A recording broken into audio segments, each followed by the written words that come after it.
Bienvenue à toutes et à tous. Aujourd'hui, on se lance dans une exploration assez fascinante, celle d'une page souvent un peu oubliée de l'histoire du Maroc, le Rif. Et on va commencer par un de ses chapitres fondateurs, l'émirat de Nécor. Bonjour. Oui, un sujet passionnant et effectivement qui mérite d'être mieux connu. Alors, notre objectif, avec les informations qu'on a pu rassembler, c'est de retracer un peu les origines, la vie, l'importance de cette ancienne principauté. Et puis aussi essayer de comprendre pourquoi son histoire est parfois restée un peu dans l'ombre. Alors allons-y, décortiquons tout ça. Allons-y. Pour commencer, il semble que raconter l'histoire du Rif, ce n'est pas si simple. Pourquoi cette difficulté particulière?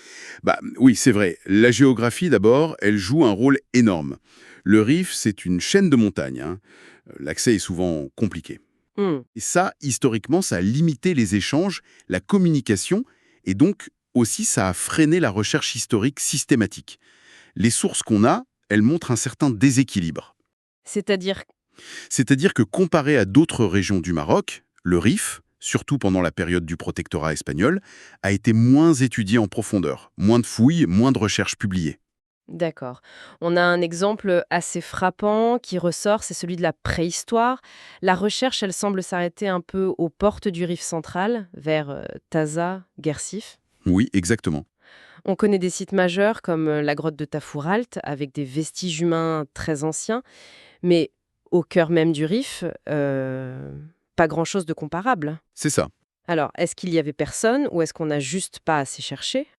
C'est la grande question. Elle reste ouverte. L'inaccessibilité, ça a sûrement découragé pas mal de chercheurs pendant longtemps. Attention, ça ne veut pas dire qu'il n'y a rien, hein. Non, bien sûr. On a trouvé de petits sites préhistoriques, surtout dans le Rif oriental, avec des outils, des silex, mais c'est vrai, pas de site de l'ampleur de Tafougalt. Et ça pourrait bien s'expliquer par un manque d'investigation vraiment poussée dans les zones les plus reculées. D'accord. Alors si on avance un peu dans le temps, on tombe sur les Phéniciens. L'archéologie nous parle d'un site très ancien, Sidi Idriss, près de l'oued Mikoran. Ça remonterait au 7e, peut-être même au 8e siècle avant notre ère. Oui, et c'est un des plus anciens établissements phéniciens qu'on connaisse en Méditerranée occidentale. Ça, c'est remarquable. Et ce qui est fascinant, c'est la coïncidence géographique que vous mentionniez. Ah, oui, ça c'est troublant. Ce même endroit, Sidi Idriss, ce serait là où, bien des siècles plus tard, au 8e siècle de notre ère cette fois, aurait débarqué Salah ibn Mansour, le fondateur présumé de l'émirat de Nécor. C'est là que ça devient vraiment intéressant. Parce qu'entre les Phéniciens et Séleh, il y a presque 1500 ans. 15 siècles. Énorme. Les historiens parlent parfois d'un trou noir. On a bien des cartes anciennes, Ptolémée, l'itinéraire d'Antonin, qui listent des points sur la côte riffaine. Des caps, des mouillages. Voilà. Mais curieusement, aucune trace archéologique majeure, carthaginoise ou romaine, n'a été trouvée sur ce littoral entre la Moulouya et la région de Tétouan. Comment on explique ce vide apparent? Alors, il y a plusieurs hypothèses. L'obstacle géographique, toujours lui, bien sûr, Mhm, mais aussi des phénomènes naturels. L'érosion côtière, elle peut être très forte par endroits, et elle a pu faire disparaître des sites qui étaient sur le littoral. logique. Ou à l'inverse, l'ensablement, l'accumulation de sédiments au fil des siècles, a pu en recouvrir d'autres. Mais au-delà de ça, ça renvoie à une question plus large sur comment on écrit l'histoire de l'Afrique du Nord ancienne. C'est-à-dire? On dépend beaucoup des sources écrites externes, grecques, latines, puis arabes, faute de récits écrits locaux très abondants pour ces périodes anciennes. Et ça, combiné au manque de fouilles archéologiques systématiques dans certaines zones, Du coup, ce trou noir de 15 siècles, ce n'est pas juste une absence de données. non. Ça nous oblige à nous interroger sur comment on connaît l'histoire et quelle voix on entend le plus. Celle des populations locales ou celle des visiteurs, des conquérants. C'est une clé pour comprendre l'historiographie de toute la région, en fait. Et ça soulève une question presque philosophique, non? Pourquoi l'histoire de régions comme le Rif semble souvent, dans les textes qui nous restent, commencer avec l'arrivée d'étrangers, que ce soit les Phéniciens ou Saleh ibn Mansour, comme si l'histoire autochtone n'existait qu'à travers ce regard extérieur? Oui, c'est lié en grande partie à la nature de la civilisation nord-africaine avant l'islam, qui était massivement basée sur l'oralité. L'histoire, les savoirs, les généalogies, tout ça se transmettait surtout de vive voix. D'accord. Et l'écrit n'était pas le support principal de la mémoire collective pour la majorité.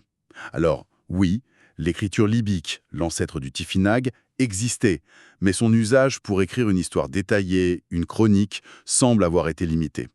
Ce qui ne veut pas dire qu'il n'y avait pas d'histoire ou de culture, évidemment. Bien sûr, juste une autre façon de la transmettre. Exactement, une manière différente de la conserver et de la partager. D'ailleurs, on rappelle qu'il y a eu un débat assez vif au Xe siècle en Andalousie sur la place et la valeur de la culture des Amazirs. Tout à fait. Et ça a mené à la rédaction d'un livre important, le Mafahir al-Barbar, les fiertés ou les exploits des Berbères, écrit en arabe pour défendre cette culture. Absolument.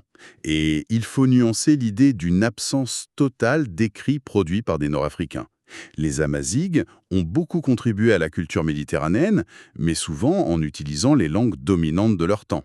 Comme le latin. Oui, le latin, on pense au roi Juba II, très érudit, ou plus tard à Saint-Augustin, et puis l'arabe, après l'islamisation. Ce qui pose la question de l'identité perçue d'ailleurs.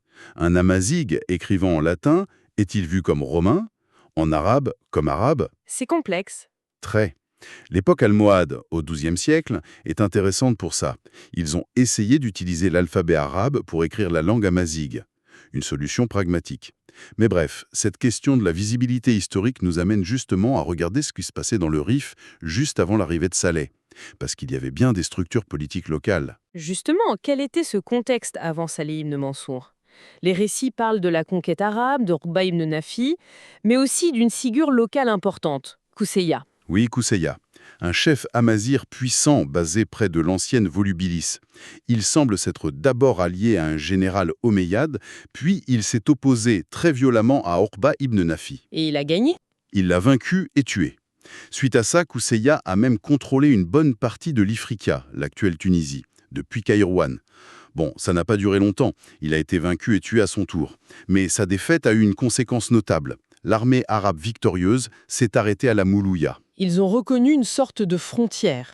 En quelque sorte, oui, une frontière naturelle ou politique. Ça montre bien qu'il y avait déjà une organisation politique et militaire solide au Maroc avant même l'islamisation complète. Et c'est sans doute pour ça que le Maroc est devenu plus tard un refuge pour les opposants au pouvoir oriental, comme les Kharijites ou Idriss Ier. C'est donc dans ce climat un peu instable qu'arrive Saleh ibn Mansour au 8e siècle. Ses origines, elles, sont débattues, c'est ça? Yéménite, Rifin revenu? C'est ça, les sources ne sont pas unanimes. Yéménite venu avec les armées arabes, ou un Rifin converti qui serait revenu prêcher l'islam chez lui. Difficile à dire. Il y a même un détail assez piquant. Ah oui? On raconte que le prince omeyyade Abd al-Rahman I, celui qui fondera l'émirat de Cordoue, serait passé par Nécor pendant sa fuite vers l'Espagne. Et pourquoi Nécor? Parce que Saleh aurait été son cousin par sa mère, apparemment. C'est une affirmation forte, qui suggère des liens matrimoniaux complexes à travers la Méditerranée. Est-ce que c'est solide historiquement ou une tradition un peu embellie pour légitimer des alliances? Difficile à trancher. Intéressant en tout cas. Ce qui est sûr, c'est que Saleh a réussi à s'implanter. Il s'est intégré au tissu tribal local, il a œuvré à diffuser l'islam et il a fondé un émirat. Les textes l'appellent Amir, prince ou émir. D'accord. Il aurait même reçu du califat omeyyade une sorte de concession, un iqta, en gros une autorisation officielle de gouverner et de lever des impôts sur ce territoire en échange de sa loyauté. Et c'est comme ça qu'est née la principauté de Nécor, dirigée par Saleh et ses descendants, les Banu Saleh. Et géographiquement, on situe cet émirat où précisément? Son cœur, la capitale, c'était dans la vallée de l'Oued Nécor, tout près de l'actuel Al-Hoceima. D'ailleurs, le site archéologique de la ville est en partie sous les eaux du barrage Mohamed Ben Abdelkrim El-Khattabi aujourd'hui. Ah, d'accord. Le point de départ, le débarquement de Salé, c'est près de l'embouchure de l'Oued Mikor, à Sidi Idriss comme on disait. Et d'après les descriptions d'Al-Bakri, ce géographe andalou du XIe siècle, Notre source principale en quelque sorte. oui, pour beaucoup de détails, il a compilé des récits de voyageurs et des écrits plus anciens qui sont perdus aujourd'hui. Donc, d'après lui, l'émirat s'étendait à l'ouest jusqu'à la vallée de Bni Boufra, vers Badis, Kalaïris, à l'est jusqu'à la Moulouya, et au sud, dans les montagnes du Rif, peut-être jusqu'à la région de Taorit. Un territoire quand même assez étendu. Et l'économie? Avec cet accès direct à la Méditerranée, on imagine quelque chose de très tourné vers la mer, non? Eh bien, c'est un peu le paradoxe qui est souvent noté. Oui, il y avait une ouverture sur la mer. On sait qu'ils accueillaient des marchands étrangers, des Génois, des Espagnols. La pêche était pratiquée. Logique. Mais l'émirat ne semble pas avoir développé une économie maritime très importante, ni une flotte puissante. On a un peu l'impression d'une population côtière, mais qui restait culturellement et économiquement assez tournée vers l'intérieur, vers ses vallées, ses montagnes. Ils tournaient le dos à la mer, en quelque sorte. C'est un peu l'image, oui. Bien plus tard, au XVe siècle, Hassan al-Wazan, Léon l'Africain, parlera d'une activité de salaison de poissons sur cette côte, mais pour le vendre vers l'arrière-pays. Par contre, ce qui est assez remarquable, et qu'Al-Bakri note déjà, c'est la grande continuité des noms de lieux et de tribus entre cette époque et aujourd'hui. Ah oui. Ah oui, Gomara, Temsaman, Badis, ces noms résonnent encore aujourd'hui. C'est une permanence assez forte. Cet émirat a donc duré plus que 3 siècles, du 8e au 11e. Il a côtoyé les Idrissides, les Omeyyades de Cordoue, vu monter les Fatimides avant d'être balayé par les Almoravides. Ça n'a pas dû être de tout repos, non? Ah non, extrêmement agité. Déjà, il y avait des tensions internes, des révoltes tribales. On sait que peu après la fondation, un certain Randi a mené une rébellion qui a chassé Saleh du pouvoir pendant un temps. D'accord. Mais les plus grosses menaces venaient de l'extérieur. Et l'un des épisodes les plus spectaculaires et dramatiques, c'est un raid au IXe siècle, mené par les Majous, Les Majous. c'est-à-dire, C'est le terme qu'utilisaient les chroniqueurs arabes pour désigner les Normands, oui, les Vikings. des Nordifs. Oui. Mais attendez, c'est incroyable ça. Comment ils sont arrivés là? Par la mer, évidemment. Ils ont utilisé le mouillage de Mazima, c'est l'îlot rocheux, juste en face d'Alosima, comme base. De là, ils sont remontés dans la vallée, ils ont pillé et incendié Nékor, la capitale. Ah oui, quand même. Et le pire, c'est qu'ils ont capturé 2 princesses de la famille régnante, les filles de l'émir Saïd Ier. Elles ont été libérées que contre une rançon énorme payée par l'émir Omeyyade de Cordoue. Ça montre la portée de leurs expéditions, mais aussi peut-être une certaine vulnérabilité des défenses côtières de Nékor. Et les relations avec les autres puissances musulmanes de la région? Alors, avec les Idrissides, leurs voisins à l'ouest, ça avait l'air plutôt paisible. En revanche, c'était extrêmement conflictuel avec les Fatimides. Ceux qui étaient basés en Tunisie? Exactement. Les Fatimides étaient chiites ismaéliens et ils avaient pour ambition de conquérir tout le Maghreb. Or, Nékor était un émirat sunnite de rite malikite, Comme les Idrissides et Cordoue? précisément. Surtout comme leurs grands alliés et protecteurs, les Omeyyades de Cordoue. Du coup, Nékor, c'était un verrou stratégique, mais aussi idéologique face à l'expansion fatimide vers l'ouest. Donc une opposition frontale. Oui. Et cette opposition n'était pas juste une question de théologie, hein. Pour Cordoue et Nékor, l'allégeance sunnite malikite, c'était aussi un ciment politique, culturel, face à un expansionnisme qui menaçait leur influence, leur route commerciale. Du coup, Nékor a subi de nombreuses attaques fatimides, très violentes parfois. L'émirat vraiment fonctionnait comme un bastion sunnite avancé, soutenu par Cordoue.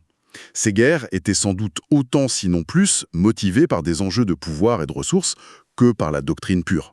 Et finalement, comment cet émirat prend fin? Ce sont les Almoravides, au milieu du XIe siècle, quand ils mènent leur grande vague d'unification du Maroc, ils mettent fin à l'émirat de Nékor. Les chroniques écrites disent qu'ils ont conquis et détruit la ville en progressant vers le nord. D'accord, une fin militaire classique, en somme? Oui, mais il y a une tradition orale locale, recueillie bien plus tard, qui donne une autre version. Elle attribue la destruction finale de la capitale à des nuages, de Bahara, en langue locale. Des nuages à un. C'est étrange. Une métaphore? Peut-être une métaphore poétique, oui. Ou alors le souvenir déformé d'une catastrophe naturelle. On sait que la région est très sismique. Un gros tremblement de terre aurait pu raser la cité. C'est une hypothèse. Intéressant. Quoi qu'il en soit, après le passage des Almoravides, la ville de Nékor, en tant que centre urbain important, elle disparaît des récits.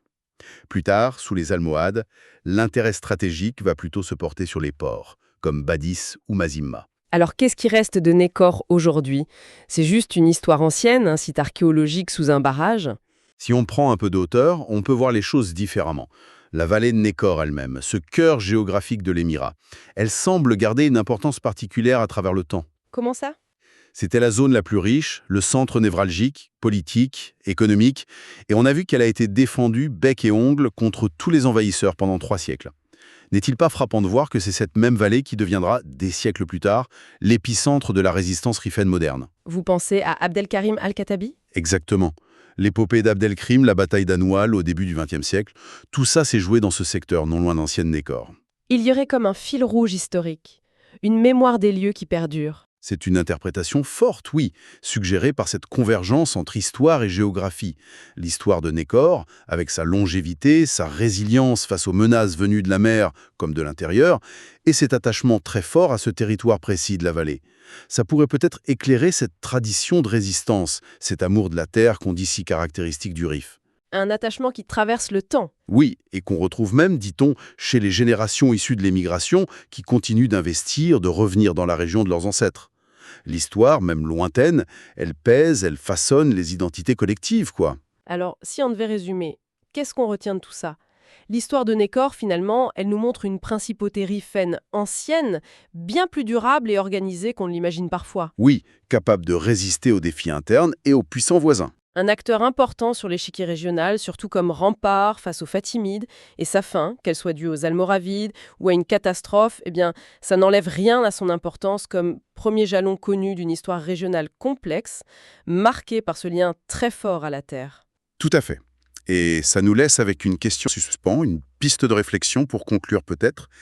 C'est dans quelle mesure les échos de Nakor, cette longue histoire de résistance ancrée dans une vallée, ces relations complexes avec l'extérieur, cette capacité à endurer, dans quelle mesure tout cela résonne encore aujourd'hui dans l'identité, la culture, la mémoire collective du Rif contemporain? Une excellente question à méditer. Merci beaucoup d'avoir suivi cette exploration avec nous.